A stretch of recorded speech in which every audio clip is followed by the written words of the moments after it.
दोस्तों क्या आप जानते हैं कि जीडीपी क्या है? अगर आप नहीं जानते हैं तो मेरे वीडियो के साथ एंड तक जीडीपी से जुड़े आपको बेहतरीन जानकारी देंगे। दोस्तों जीडीपी का फुल फॉर्म होता है ग्रॉस डोमेस्टिक प्रोडक्ट, यानी हिंदी में सकल घरेलू उत्पाद। इसका मतलब किसी एक साल में देश में पैदा होने वाली सभी सामानों और सेवाओं की कुल वैल्यू जीडीपी कहलाती है। रिसर्च और रेटिंग फर्म केयर रेटिंग के अर्थशास्त्री सुशांत हेगड़े का कहना है कि जीडीपी ठीक वैसी ही है जैसे किसी छात्र की मार्कशीट होती है। जिस तरह मार्कशीट से पता चलता है कि छात्र ने साल भर में कैसा प्रदर्शन किया और किन विषयों में वह मजबूत या कमजोर रहा है, उसी तरह जीडीपी अधिक गतिविधियों के स्तर को दिखाता है और यह भी पता चलता है कि किन किन सेक्टरों की वजह से इसमें तेजी या गिरावट आई है। इससे यह पता चलता है कि साल भर में अर्थव्यवस्था ने कितना अच्छा या खराब प्रदर्शन किया है। अगर जीडीपी की अर्थव्यवस्था सुस्ती को दिखा रहा है तो इसका मतलब देश की अर्थव्यवस्था में सुस्ती आ रही है और देश ने इसे पिछले साल के मुकाबले पर्याप्त सामान का उत्पादन नहीं किया और सेवा क्षेत्र में भी गिरावट रही। भारत में सेंट्रल स्टैटिस्टिक्स ऑफिस साल में 4 दफा जीडीपी का आकलन करती है। इसका मतलब हर तिमाही में जीडीपी का आकलन किया जाता है। हर साल या सालाना जीडीपी के ग्रोथ के आंकड़े को जारी करता है। माना जाता है कि भारत जैसे कम और मध्यम आमदनी वाले देश के लिए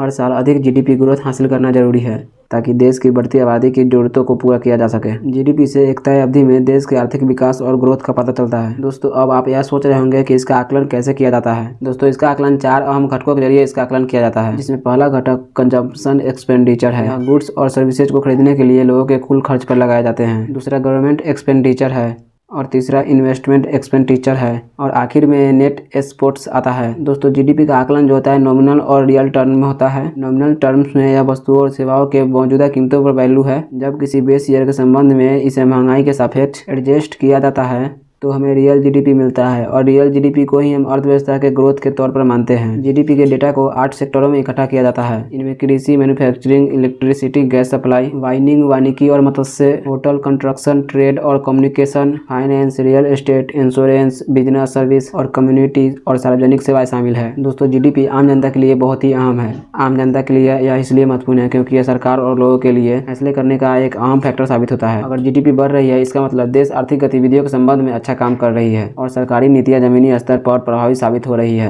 और हमारा देश सही दिशा में जा रहा है। अगर जीडीपी सुस्त हो रही है या निगेटिव दायरे में जा रही है इसका मतलब है कि सरकार को अपनी नीतियां पर काम करने की जरूरत है ताकि अर्थव्यवस्था को पटरी पर लाने में मदद की जा सके। सरकार के अलावा कारोबारी, स्टॉक मार्केट, इन्वेस्टमेंट और अलग अलग नीति निर्धारित जीडीपी डेटा का इस्तेमाल सही फैसले करने से करते हैं। अब अर्थव्यवस्था अच्छा प्रदर्शन करती है तो कारोबारी और ज्यादा पैसा निवेश करते हैं और उत्पादन को बढ़ाते हैं क्योंकि वे भविष्य को लेकर आशावादी होते हैं। लेकिन जब जीडीपी के आंकड़े कमजोर होते हैं तो हर कोई अपने पैसे बचाने को लग जाता है। लोग कम पैसे खर्च करते हैं और कम निवेश करते हैं। इससे आर्थिक ग्रोथ और सुस्त हो जाती है। ऐसे में सरकार से ज्यादा पैसे खर्च करने की उम्मीद की जाती है। सरकार कारोबार और लोगों को अलग अलग स्कीमों के जरिए पैसा देती है ताकि वो इसके बदले पैसे खर्च कर सके और इस तरह से आर्थिक ग्रोथ को बढ़ावा मिल सके। इसी तरह से नीति निर्धारित डेटा का इस्तेमाल अर्थव्यवस्था की मदद के लिए नीतियां बनाने में करते हैं। भविष्य की योजनाएं बनाने के लिए इसे एक पैमाने के तौर पर इस्तेमाल किया जाता है। दोस्तों आपको इन्फॉर्मेशन वीडियो अच्छी लगी हो, वीडियो अगर अच्छी लगी हो तो वीडियो को लाइक, शेयर एंड चैनल को सब्सक्राइब करना ना भूलें। फिर मिलेंगे अगले वीडियो में। हमें दीजिए इजाजत। जय हिंद, जय भारत।